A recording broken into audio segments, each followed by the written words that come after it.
သေတောင်သေရအောင်မဲ့ဘဝမှာနောက်ထပ်ဘာတွေများပို့ပြီးတော့ဘုံဘုံတော့ကြောက်နေရအောင်ပါတော့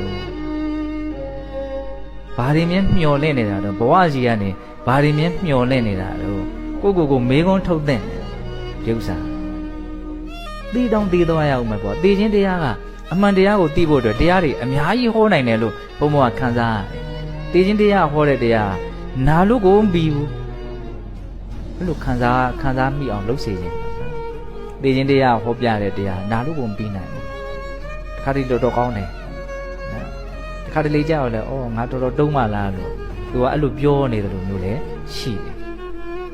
ကိုတုံးလိုက်တာဆိုတဲ့ခံစားချက်မျိုးကိုလည်းသေခြင်းတရားကိုစဉ်းစားခြင်းအဖြစ်လည်းရရှိနိုင်တယ်ကိုမသိတာကိုမသိဘူးလို့ပို့ပြီးတော့နားလည်ဖြစ်သွားတယ်ပေါ့နော်အဲ့ဒါကိုကစလည်းပဲဉာဏ်တမျိုးလို့ဆိုနိုင်တာပေါ့ဟုတ်လား